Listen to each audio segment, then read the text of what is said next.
আমরা ইলেকশন কমিশনকে বলে আসছি যে এই নির্বাচনে 1 মাসের ভিতরে গণভোট করা সম্ভব। একসাথে যদি গণভোট এবং জাতীয় নির্বাচন হয় তাহলে অনেকগুলো সমস্যা। একটা সমস্যা আপনাদের উল্লেখ করি, যেমন আমাদের জুলাই চার্টার যেটা সংস্কার প্যানেল আমরা করেছি, সংস্কারের যে কতগুলো দাবি হচ্ছে, একটা হচ্ছে আপার হাউসে পিআর সিস্টেমে নির্বাচন, জনগণের পিআর, পার্লামেন্ট মেম্বারদের পিআর। জনগণের পিআর মানে হচ্ছে সকল জনগণের ভোটে আপার হাউসের সদস্য নির্বাচিত হবে।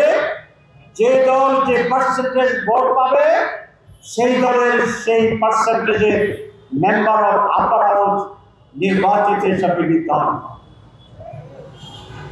এখন এটা যদি নির্বাচনের আগে না হয় তাহলে নির্বাচনের আপার হাউসের যে একটা ব্যালট থাকবে, লোকদের নাম থাকবে, সেটা করা সম্ভব নয়।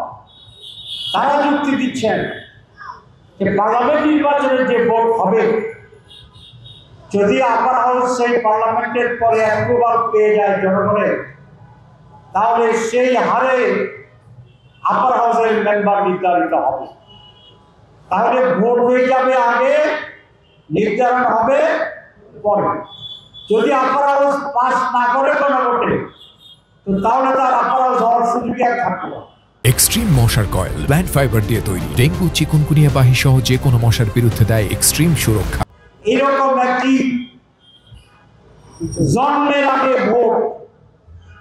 ভোটটা হবে কি, যে পুরুষ নামে ছেলে নামে এখনো হয় নাই, সাইন্টিফিক ওয়েতে যেভাবে নির্ণয় করা যায় সেটাও এখনো সময় আসে নাই। এই সময় যদি আপনি ভোট করেন যেটা ছেলে হবে না মেয়ে হবে, এই ভোটটা সঠিক হবে? এটা তো গণকের ভোট হবে। তারা চাচ্ছেন আপার হাউস হবে পরে, ভোট হয়ে যাবে আগে। উৎপট টাইপের রেট্রোস্পেক্টিভ ইফেক্ট বুঝছে, রেট্রোস্পেক্টিভ ইফেক্ট সকল ক্ষেত্রে চলে না। কেউ যদি কোর্টে যায় যে আপনি নির্বাচন করছেন আগে, আপার হাউস গঠন করছেন পরে, গঠনের আগেই নির্বাচন, এটা বৈধ হতে পারে না, তাহলে কোর্ট সেটাকে স্থগিত করবে। এর মূল কথা হচ্ছে এটা তারা চায় জনগণের কথা করছে, কিন্তু হয় না। মুখ মে শেখ ফরিদ, বগল মে ভিন্ন রকম চিন্তা। আমরা কাজকে ইলেকশন কমিশনে গিয়েছিলাম, আপনারা টেলিভিশনের বন্ধুদের মাধ্যমে জাতির চিন্তা জানতে পেরেছি। আমরা বলেছি যে গণভোট হচ্ছে একটা সিম্পলিস্ট ভোট, এখানে কোনো দল নাই, কোনো প্রতিদ্বন্দ্বিতা নাই, ব্যালট একটা থাকবে, জনগণ হা অথবা না লিখবে।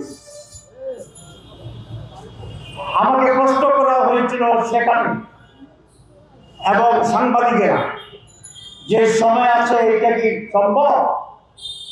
বাংলাদেশের ইতিহাসে একটি গণভোট হয়েছিল 21 দিনে, আর একটি গণভোট হয়েছিল মাত্র 17 দিনে, এবং 17 দিন 21 দিনের নির্বাচনের গণভোটে আজ পর্যন্ত কেউ কোনো প্রশ্ন তুলে না। প্রক্রিয়ার ক্ষেত্রে আমরা ইলেকশন কমিশনকে বলে আসছি যে এই নির্বাচনে 1 মাসের ভিতরে গণভোট করা সম্ভব। যদি আজকে হচ্ছে অক্টোবরের 14, নভেম্বরের 15 যদি গণভোট হয়, নির্বাচন যদি ফেব্রুয়ারির 16 তারিখ হয়, তাহলে ডিসেম্বর, জানুয়ারি, ফেব্রুয়ারি 2.5 মাস আমাদের হাতে থাকে। একটি নির্বাচন আগে থেকে প্রস্তুতি চলছে, 2.5 মাস পরে আরেকটি নির্বাচন, এখানে ভেজালের কিছু নাই। আরেকটি কথা তারা বলে, মানুষ বলে কেউ কেউ, যে জাতীয় নির্বাচনের আগে আরেকটি নির্বাচন করার ঝুঁকি নেওয়া ঠিক হবে কিনা। কেন? এই নির্বাচন নিয়ে যদি ঝামেলা তৈরি হয়, ম্যানেজমেন্ট ঠিক না হয়, যদি হজবরল হয়ে যায়, তাহলে তো মানুষের আস্থা কমে যাবে, জাতীয় নির্বাচন ক্ষতিগ্রস্ত হতে পারে। কথাটি যুক্তি। তার চেয়ে আরো বড় যুক্তি করছে এই যে আপনি যদি হজবরণ হয়ে যায় তাহলে হজবরণের এই ভেজালটা আপনি আগে টেস্ট করে ঠিক করে ফেলা ঠিক হবে না?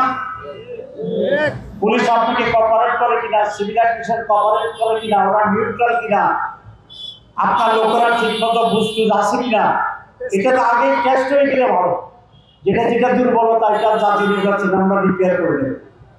আর টেস্টের আগে একবার নতুনভাবে সব ভেজাল, সব অযোগ্যতা, সব নন কপারেশন নিয়ে যদি আপনি প্রথমেই জাতীয় নির্বাচনে যান আর সেখানেই যদি ভেজাল ভূত আপনার উপরে চাপাইয়া অজবরণ লণ্ডভণ্ড হয়ে যায় নির্বাচন, তো তাহলে তো জাতির জন্য একটা মারাত্মক পরিস্থিতি।